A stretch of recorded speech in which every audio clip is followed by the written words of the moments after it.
They are being expelled by the parties. They're being expelled, particularly by the Labour Party. Yes. And Muslims in Britain, it's a very serious matter, have nowhere to go in politics. Neither party is there for them. And you're having many, many Muslims who are simply, who do they vote for? They can't vote for Keir Starmer, and they can't possibly vote for the Conservative Party.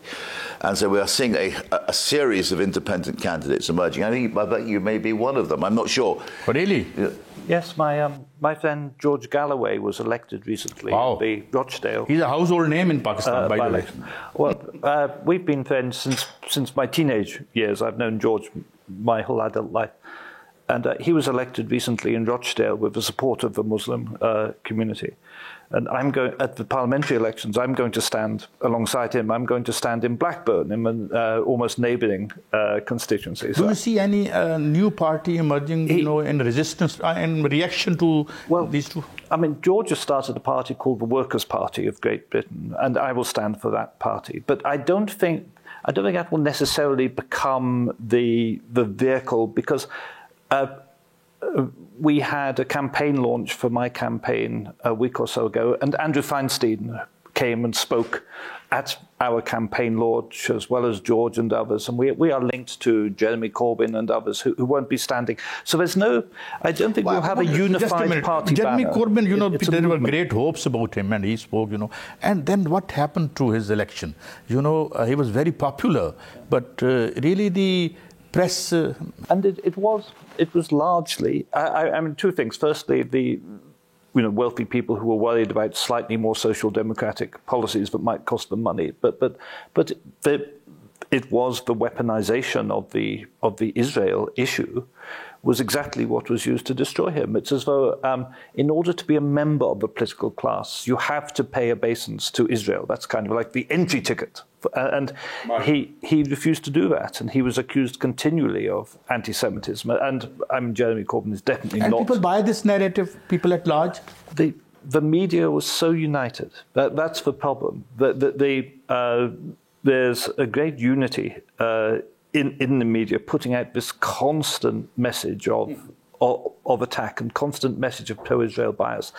That's the great change in a sense, because people are now seeing every day, they're seeing the terrible things that are happening in Gaza. These massacre of small children, the killing of patients in hospitals, the continual bombardment, the starvation imposed on people.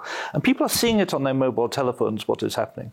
And people are realizing that what the media is telling them is completely false. The media are giving them, in the UK, a totally distorted picture. Then, of course, once you realize the media are giving you a totally distorted picture on something major like that, your eyes are open to the fact the media are giving you a totally distorted picture on a lot of other things too. So I think there's been a generational change in attitudes to the media caused by the conflict in Gaza. We're here, in fact, we call them 3 W's perhaps: money, M's. Media, money, and muscle. I don't know these things have gone that far and there. There's a remarkable study carried out by the Centre for Media Monitoring, which is part of the Muslim Council of Britain, of the media coverage of the situation in Gaza. And it shows in the most horrible way the unfairness. It just spells it out. It analyzes how a Palestinian is just mysteriously killed, and it's anonymous, and whereas Israeli deaths are prioritized. Yeah. And it's just the unfairness of this. The Israeli deaths on October the 7th, utterly terrible. These were terrible atrocities. But the massacres of so many Gazans, the destruction of the civic infrastructure, that doesn't count in the mainstream media. That scarcely matters at all. And also there's much more sort of humanity given to the Israeli victims than to Palestinian victims.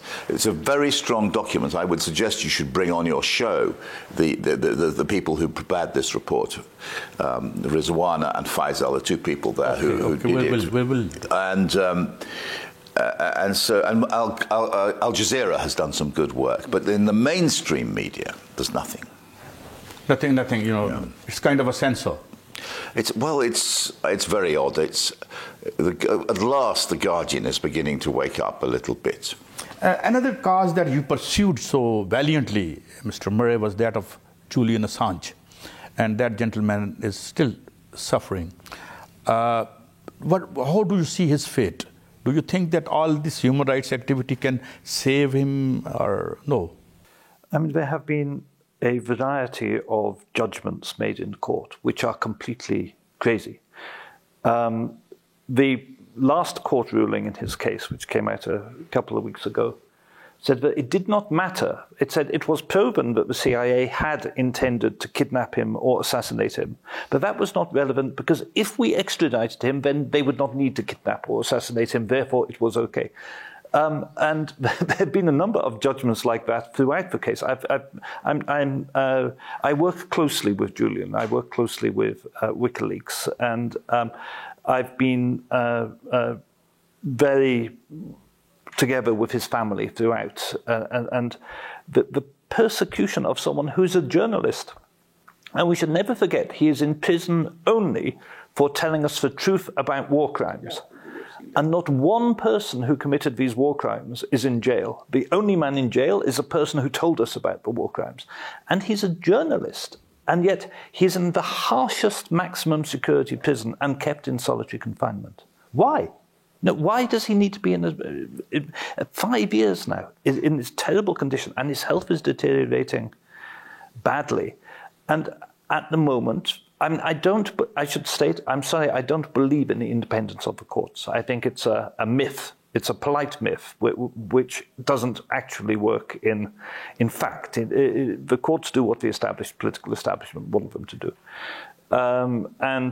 This man is being tortured to death, in fact, in front of our eyes. I would put it as hard as that. And the only chance I see is whether the political damage be potentially to Joe Biden, because Biden is already politically damaged by Gaza.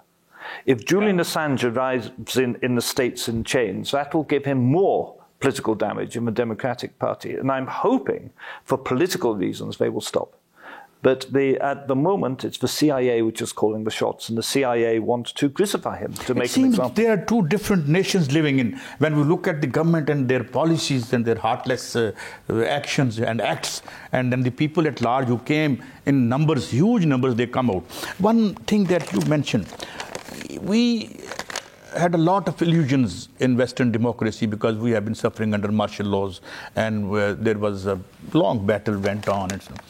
But now, when we look at, you just mentioned liberal democracy and this new liberal project, don't you think it has really and utterly disappointed people, and its results were diametrically opposed to the ones we were told that it would accrue?